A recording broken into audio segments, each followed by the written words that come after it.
Okay, good morning everyone.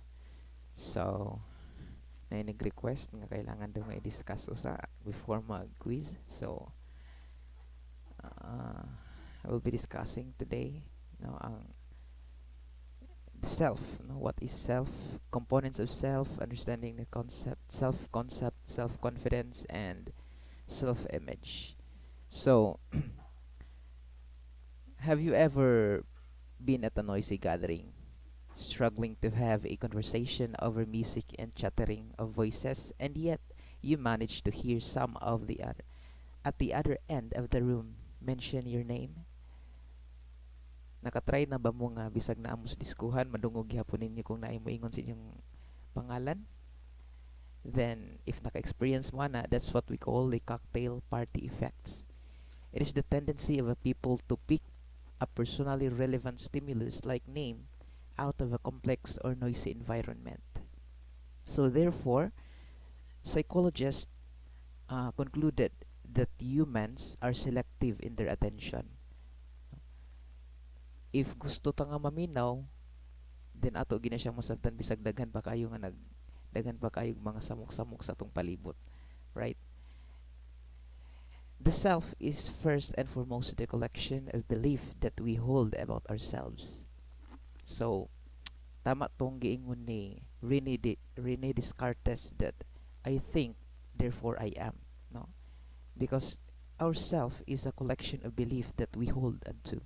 If we believe that we are beautiful, then you are beautiful. Because according to Rene Descartes, I think, therefore I am. If you think that you are beautiful, then you are beautiful. What are the important characteristics? What are we good at? What do we poorly do? What kind of situation do we prefer or avoid? So that's the concept of ourself, no? Our characteristics, asa ta maayo, asa ta dili maayo, ug unsa nga mga sitwasyon nga atong gina-avoid sa ato ang self.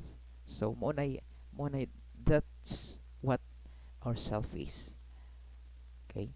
So, self-understanding is the awareness of the ability to understand one's own thought and action. So in this subject, we are taught how to understand ourselves, to attain the insight into your attitudes, your motives, differences, reactions, weakness, and strength. So in understanding yourself, you need to define your attitude, asa ta hina or asa ta mas maayo. It is a subjective sense of the self and a complex mixture of unconscious and conscious thoughts, attitudes, and perception. Understanding the self represents the sum total of people's conscious perception of their identity as distinct from others. So by understanding ourselves, we are to determine our differences from others, how we are differ, no, unsay kalainan nato gikan sa ato ang mga kauban, di ba? Because self is unique. You cannot be like others. You are as you are. It is not a static phenomenon but continues to develop and change throughout your lives, according to George Herbert Head. So, our self is not static or what we call steady. No, our self is changing. It is continuously developing. No, maybe karon masuk-anon ka, but later on nakabalo ka nga dili maayo, so imong gi-change ang imong self. So self is not static nga kung masuk-anon ka until the end, suk-anon lang gid gyapon ka. No. Okay? The understanding self is thinking about what is involved in being. It distinguishes you from being an object, an animal, or different person. So dapat imong ma-understand kung unsay kalahian nimo gikan sa object, from animals and from different persons, from Richard Stevens. So the important of understanding the self, why we need to study about ourselves. Okay? Understanding has been recognized as a key competencies for individuals to function efficiently in organization. Because kung dili ta makabalo ug dili nato ma-recognize well ang ato ang self, no, maglisod ta og function kay nagduha-duha pa ta kung asa ta maayo, kung unsay gusto nimong buhaton. So that's why dili ta mahimong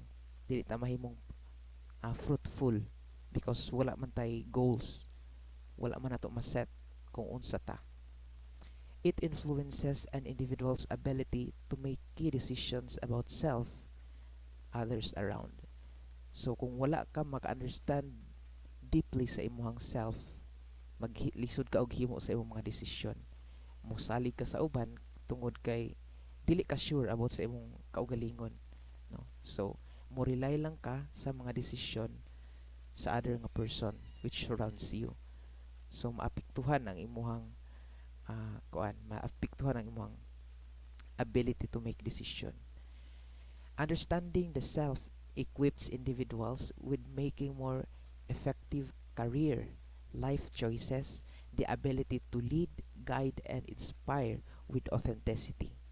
So, kung dili ka kabalo o wala nimo ma-fully accept ang imong self as who you are, then dili ka mahimong authentic. Ang mahitabo is magsundog-sundog ka sa uban, ay nindot lagi to siya, ako to siya sundugon kay murag nindot yung personality niya. Pag makita na po lain nga personality, kadto na pa di mong sundugon. So wala kay authenticity, because wala nimo ma-accept kung unsa ka, wala nimo gi-value ang imuhang uniqueness, kay nagsalig na lang ka sa uban. Makaapekto siya sa imuhang career and life choices, no? When we talk about choices, kung wala ka makaset og imong own goals, no, so pag abot ana sa choices, maglist pag na kay mga choices between career or unsa pa na diha ang mga pilianan, maglisod ka because wala kay insakto nga foundation ug unsay gusto sa imong kaugalingon, ug unsay gusto nimo buhaton, ug asa ka nga work mo fit. For example, when you graduate in forestry and then you still haven't understand what yourself really wanted, so it's either mo pursue pa ba ka sa imong pagka-forestry or muadto na kas uban nga mga path. So maapektuhan ang imong career and imong choices.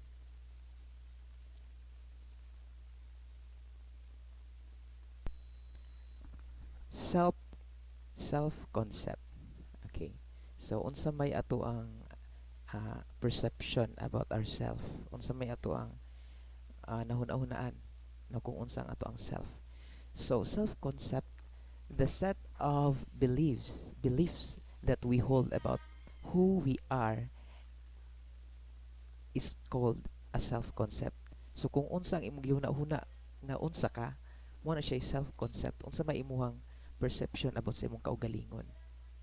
Okay, so it can also be defined as the sum total of an individual's belief about his or her own personal attributes. Okay, mo na ang self concept. It is basically the individual's image of the kind of person he or she is. So ang self concept is mo na siyang mag-define, no? Mo na siyang mag-define kung unsa ka nga pagkatao. Especially included in this area the awareness of being, no? What I am, unsa man ko, and awareness of function, what can I do, unsa may akong mabuhat. So mo na siya self concept nimo. Self concept includes not only our perception of what we are about, also what we think we ought to be and would like to be. So the self concept is not only kung unsa ta, pero apil na na kung unsa ka maghuna-huna, unsa imong gusto, ug unsa imong gusto nga mahimo in the future. So that's your self concept. This later components of the self is called the ideal self. No kining what would you like to be is the ideal self. Ideal self is kanang unsa may gusto nimo nga mahimo sa imong kaugalingon.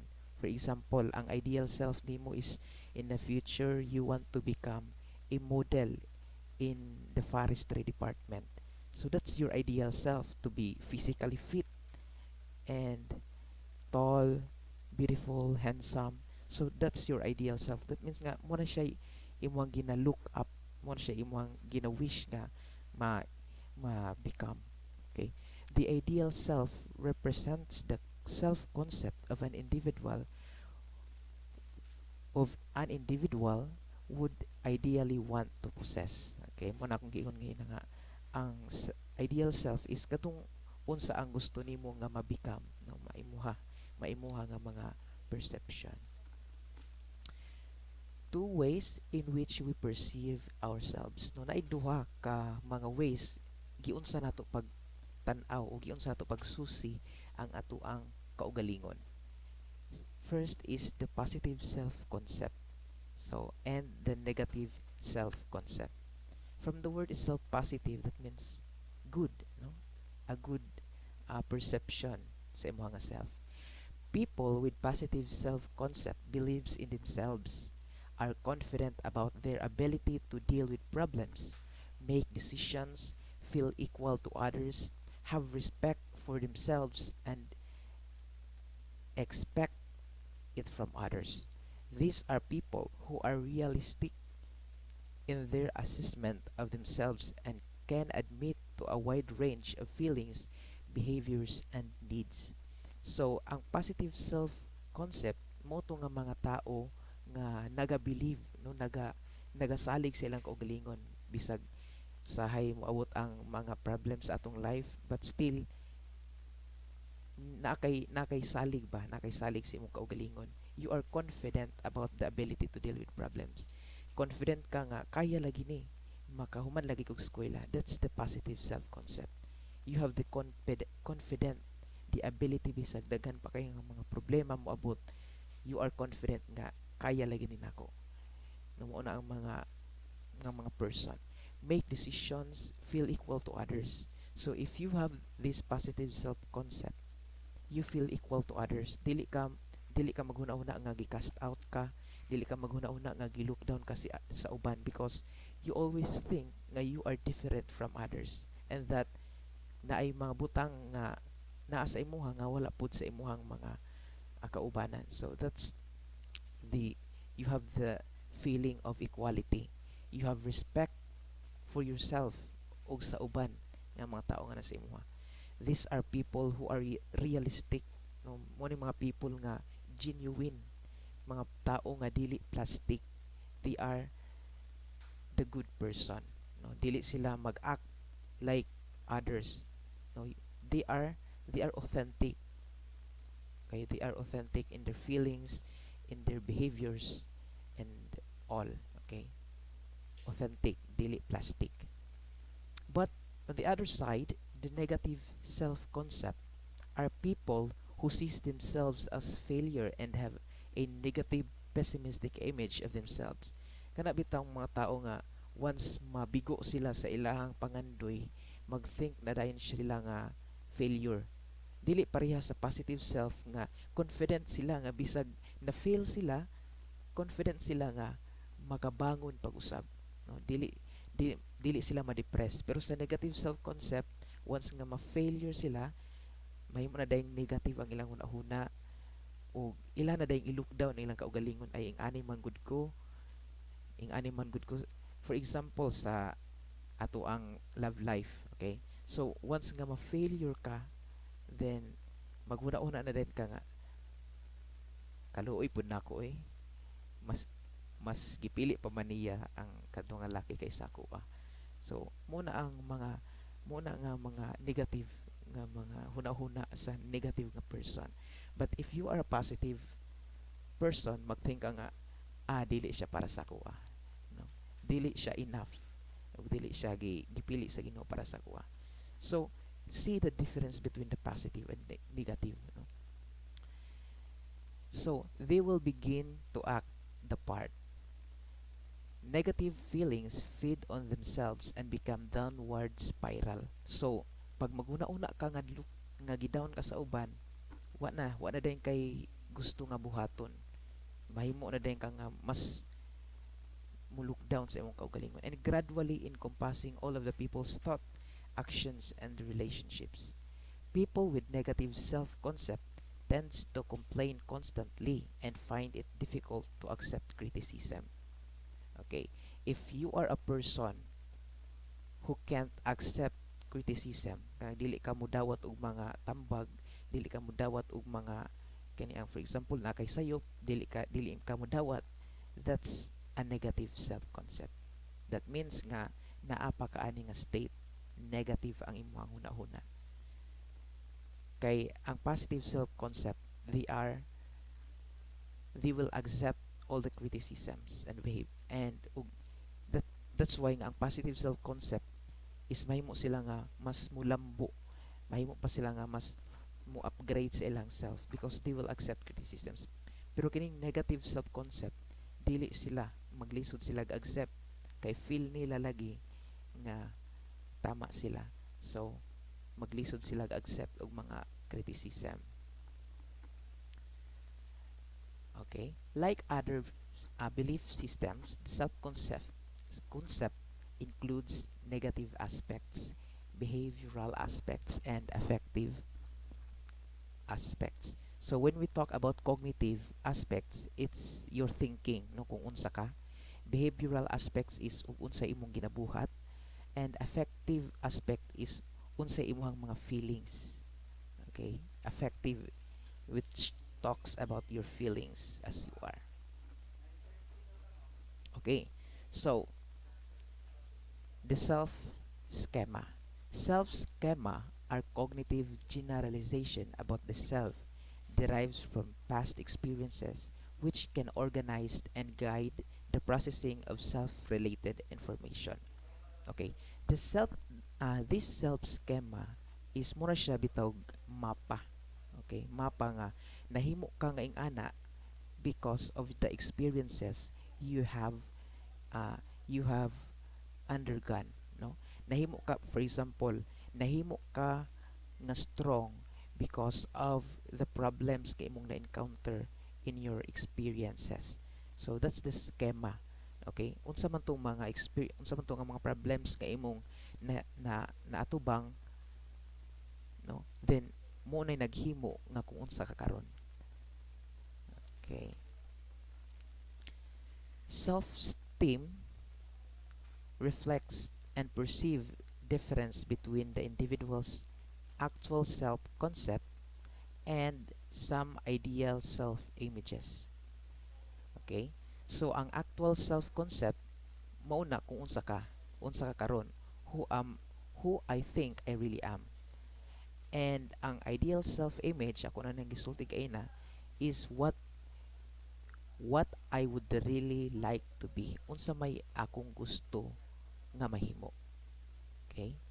So self-concept kinsa ko ug unsa man jud ko, ug ang ideal self unsa may akong mabuhat, unsay gusto na akong buhaton. Okay? So self-esteem, success, and pretension.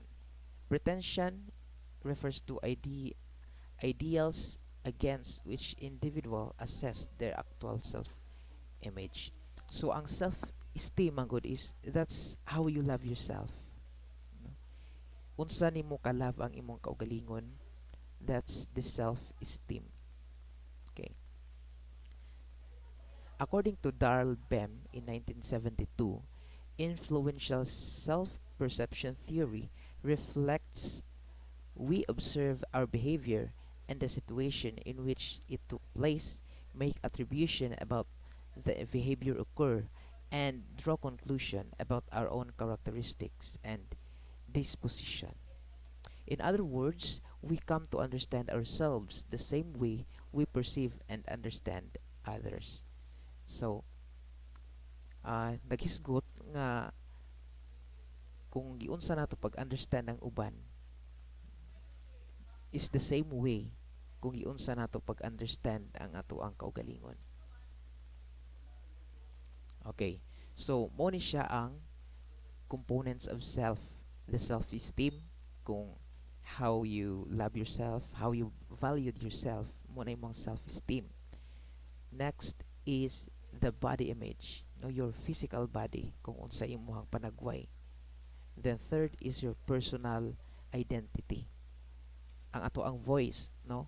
Mo na atong personal identity nga bisag dili ta makita sa uban, but they can identify us bisag sa ato alang tingog. Mo na yung mga example sa atong personal identity, the way we walk, the way we stand, no, mabalaan na sa uban because naatay identity. The way we dress, no, is our personal identity.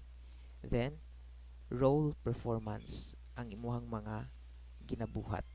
Okay, so mo na ang nag-compose sa ato ang self. We have the self-esteem, the body, personal identity, and the role performance. So ang self-identity is what set one's person apart as a unique individual. So naamang yung mga butang dili ta pareho sa uban, and that's what make us unique. Okay, so mo na self-identity kanang wala nagilain once nga makadungog sila ana nga tingog, wala nagilain si kuan gid na kay mao na kabalo jud ko siya tingog. So you have built your identity, no? Identity includes a person's name, gender, ethnic identity, family status, occupation, and roles. So self-identity of course na kay pangalan. Mo ni self-identity nimo. Nga pong tawgon ka, ikaw gid na kay imong pangalan, imong gender, imong ethnic identity, imong family status, and all. Self-identity also is one's personal identity begins to develop during childhood and is constantly enforced and modified through life. Okay, body image, no, dali ra man siya, no, kanang atong physical nga attitude, atong attitude, ang ato ang physical attributes and characteristics, atong appearance, in short, atong appearance. Then it is dynamic because any change in body structure or function, including the normal changes of growth and development, affect can affect it, no, kung ma-change ang ato ang naong, for example magparitoke, mapiktuhan gid ang atong body image, or nagpalabi og kaon, mapiktuhan atong body image, o walay kaon-kaon samot nga mapiktuhan atong body image. Okay, self-esteem ang ikatulo. Okay, so self-esteem is the judgment of personal performance compared to the self-ideal. Self-esteem is derived from a sense of giving and receiving love and being respected by others. Okay, so just like what I have said, no, nga self is about love, no, giunsa ning paglove ang imong self, o giunsa ka pag respect sa uban nga tao, mo self-esteem. Okay, the role performance. Role refers to a set of expected behaviors determined by familial, cultural, and social norms. Okay, so for example, nagtubo kang Kristohanon, okay, and every Sunday wala kay absent. Okay, that will identify yourself, no? Wala kay absent kay it is your family norms nga kanunay nagasimba, and every after simba moadto mo maglagsuri-suroy, so mo na imong role performance, and that would identify yourself. The level of self-esteem is dependent upon the self-perception of an adequate role performance in these various social role. So diha na ma-determine ang ato ang self-esteem according to the role we are performing. Factors affecting self-concepts. So man siya ang makaapekto sa ato ang pag-perceive kung unsa ta. First is factors across the lifespan. So maka-affect siya, no, maka-affect siya kung mubo na lang ang imuhang kinabuhi. So ma-change ang imuhang self-concept. Sunod is sociological factors, the cultural and lifestyle factors, and then the psychological factors. Okay, mo ni siya ang upat ka mga factors nga maka-affect sa tuang self-concept. Okay, building up self-concept is primary factors of effective personality and behavior. The four steps to build up self-concepts are as follows. So, self-awareness, self-acceptance, self-realization, and self-disclosure. Mao ni siya ang upat ka mga butang kung gusto ta nga mo build up ang ato ang self-concept. Self-awareness, nakabalo ka kung unsay kaya nimo, nakabalo ka kung unsa ka, no? Nakabalo ka kung unsay mga dili nimo kaya, nakabalo ka nga ing-ana ang imuhang kaugalingon. Then after ka mga makabalo kung unsa ka, then mo follow na dayon ang self-acceptance. Tungod kay nakabalo ka nga ing-ana ka, then imong i-accept nga ay ing-ani na jud ko. And once nga ma-accept nimo na, mo follow na dayon ang self-realization nga ay oo no, ing-ani ko, nindot man di ing-ani. So gi-accept nimo, na-realize nimo nga maayo. After that will be the self-disclosure. You will kanang mo i-expose na nimo ang self kung unsa ka, kung unsa ka giunsa ni pag-accept ang imong kaugalingon. Mo na nang ang time sa disclosure is mo nang time nga nakighalubilo na ka sa uban ug nakita nila kung unsa ka. Okay, so first is awareness, nakabalo ka unsa ka. Then acceptance, imo nang gi-accept nga ing-ana jud ka. Then third is realization nga okay, nindot man di ay ani. So human dayon, that's the time ang disclosure is imo na nang ipakita sa uban kung unsa ka. Okay, that's how we build up our self-concept. Okay, so let's proceed. Hapit na tamag ka to nga. Okay, self-awareness. Our attention is sometimes directed outward towards the environment, and sometimes it is focused inward on ourselves. Okay, self-awareness na ang ato ang kaugalingon. Certain experiences in the world automatically focused attention inward, such as catching sight of ourselves in a mirror, having our picture taken, or more subtly being evaluated by others. So self-awareness, makita nimo sa samin nga ay ani ko, no? That's why nga natay mga pictures, maklaro na to atong mga nawong, no? Gwapa, mga gwapo.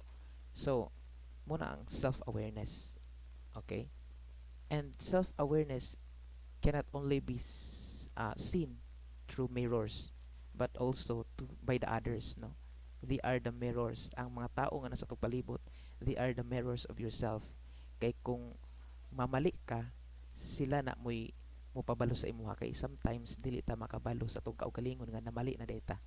It's by the persons around you who will evaluate yourself. Okay? So mo na siya ang self-awareness in short. Okay, nata magdugay diri. Next na ta. Self-acceptance. Having been aware of who we really are rather than the persons we would wish to be, the next step of our journey is to self-concept is to accept ourselves. Okay, dili na ta mangandoy nga mahimo tang pareha ni Ivana, di na ta mangandoy nga pareha tagnaw ni Dingdong. Okay? We have to accept ourselves aron nga mahimo tang fruitful. And once nga mahimo natong ma-accept ang atong kaugalingon, mo follow na din ang atong confidence. No? Follow na din ang atong confidence. According to Shepard, self-acceptance is an individual satisfaction or happiness with oneself. Kaya mo gani mahitabo, no? Once nga dili ta masatisfy sa ato ang naong, dili ta ka-accept. Okay? Ako bitaw sa una, murag dili di na ko madawat akong ang ato bitong figure. So mahitabo nga dili ta maka-accept. Pero once nga masatisfy ta sa ato ang kaugalingon or mahimutang happy of who we are, then that's the time nga ma-accept na nato atong kaugalingon. Okay? So mo na giingon ni Shepard. But even unsa may atong naabtan karon, unsa man ang atong status karon, no? Mapobre man ta og madato, as long as you are satisfied, accept yourselves and you will be fruitful. Okay? So self-acceptance involves self-understanding, a realistic, though subjective, awareness of one's strength and weaknesses. Okay?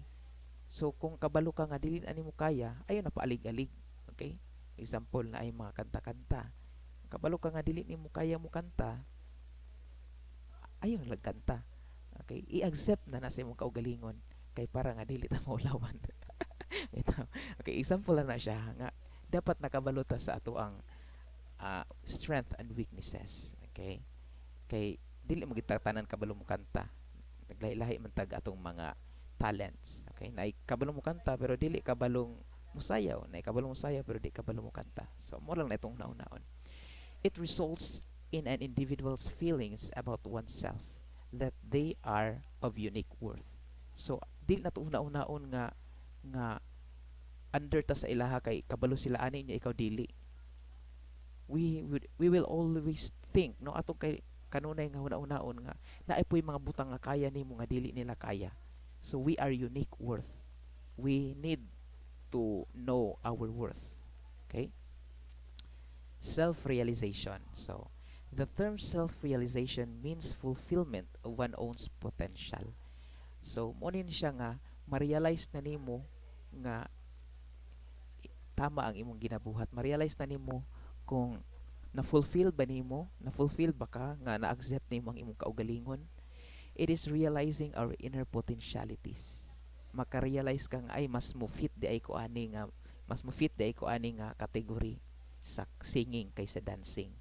Okay? Sa drawing kaysa video making. Okay? It is a willingness to pursue our ideal self in our own, to grow and to change because we think it is important. So diri na ni ma-realize nga ni fit ay okay, ni fit di ay ko nga mas maayo day kong mo drawing kaysa magsayaw-sayaw ko dito. So moabot na dayon ka sa point nga nana din kay ideal self. Gusto na kang mahimong artist unya diha na dayon mo grow ang imong kaugalingon kay mo naman to siya ang imuhang ginafokusan because you think that it is important, no? Self-realization. And lastly is the self-disclosure. So mo na ni ang process of letting others know what we think, feel, and want. That is telling others about ourselves. Mo na ni ang time nga atong i-show sa uban kung unsa ta, unsa ang atong mga hunahuna, unsa atong mga gusto, unsa atong mga feelings, diri na sa time nga ma-disclose na nato. So dili pa ka pwede mo disclose kung dili pa ka satisfied, no? Wala pa nimo ma-accept ang imong self, wala pa ka kabalo kung unsa ka. So we must follow no the steps in building up our self-concept. This is the final stage towards mature self. Okay? So kung wala pa ka moabot aning self-disclosure, wala pa jud ta mahimong mature. Kung wala pa nato ma-accept ang atong kaugalingon, kung wala pa nato what do we call it? Wala pa ta ma-aware, wala pa ta maka-accept kung unsa ta, then dili pa ta mature. Kana bitang uso-uso no nga kung pagtan-aw nimo sa imong kauban nga hala nindot lagi nagsuot siya ging ana nya musundog ka, then mo na gitawag na to tong negative no negative self concept, dili authentic kundi plastic. Okay, ingana siya. So self disclosure mo na siya. So pag maabot na nato ma-perform nato ang awareness, ma-perform na nato nga ma-accept aton ang ma-realize ug ato nang ma-disclose ang ato ang self to others, mo follow na dayon ang self confidence. Okay, naka-experience mo nga kana bitong tanggap ninyo nga inganaan yung tingog, mahimo kang confident. Okay, kabalo man ka nga ingana jud ka. Okay? Mahimo na kang confident. For example, sa mga ah, speech, okay? Kung kabalo ka nga maayo ka mo speech, din mahimo kang confidence mo nun. Mahimo kang confident, okay? Pero kung kana bitaw magduha-duha ka, mo hinunay mahitabo nga makalimot ka sa imong mga ispagstorya in front of the crowd, makalimot ka because you are not confident. Okay? Dili dili ka confidence, dili ka confident sa imong kaugalingon. Okay? So a feeling of trust is one's ability, qualifies, and judgment is self-confidence. The belief that you can achieve success and competence. In other words, believing yourself to be capable. Okay? Self-confidence might be in reference to specific tasks or in more wide range attitudes you hold about your abilities in life. Okay? So, both self-confidence and self-esteem relate to your perception of yourself. The former relates to your perception of your ability, and the later relates to your perception of your worth. Okay? Ang self-confidence daw refers to your ability. Okay? Kung unsay kaya nimong mabuhat. Then ang self-esteem refers to your worth na dayon. Makabalo na ka sa imong worth because kabalo man ka kung unsay kaya nimo nga mabuhat. You know your worth, your self-esteem. Both concepts are closely related, and those with low self-confidence will often have low self-esteem and vice versa. Okay, they are related nga kung wala kay self-confidence, then hina ang imong self-esteem. Wala kay worth sa imong kaugalingon. Wala nimo gi-value ang imong kaugalingon. Okay? So, mga kuan na siya. Self-image, it's self-explanatory. Okay? So, I guess that would be all. Thank you so much for bearing with me. And I hope nga ato ang ma-define ang atong self para nga mahimo tang confident unya mo taas ang ato ang self-esteem, ang ato ang worth sa ato ang kaugalingon. Okay, unsaon to pag-build up sa ato ang self-concept? First is we need to be aware of who we are, no? Ug unsay kaya natong buhaton. And once nga ma-aware na ta ana, mo follow na dayon ang acceptance. Okay.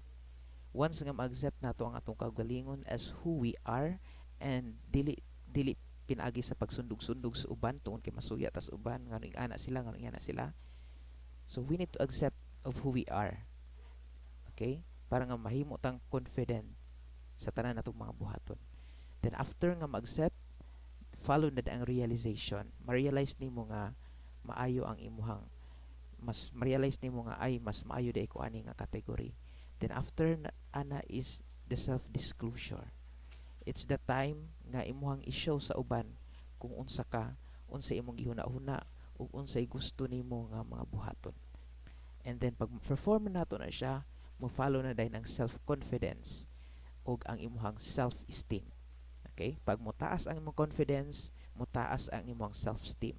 But ang imong confidence gani mubo, then mubo po ang imong self-esteem. Okay? So I hope nga everyone who are listening, do not be afraid of showing yourself to others. Okay? Ayaw kahadlok nga, ay, mas maayo man siya mo report kaysa ako. Ay, dili ko mo apil ana, oy, kay, mas maayo man siya. Okay? So, be confident because you are worthy. No? We must know our worth. Para nga ang ato ang confidence, ang ato ang self-concept, no? Mahimo siya nga fruitful. Do not be negative, always be positive. Mga tao nga mo-accept og mga criticism, kay mga tao nga maghuna-una og mga positive always, aron nga dili ta ma-stress sa ato ang kaugalingon. Okay, so that would be all. Thank you so much for listening. May God bless us all.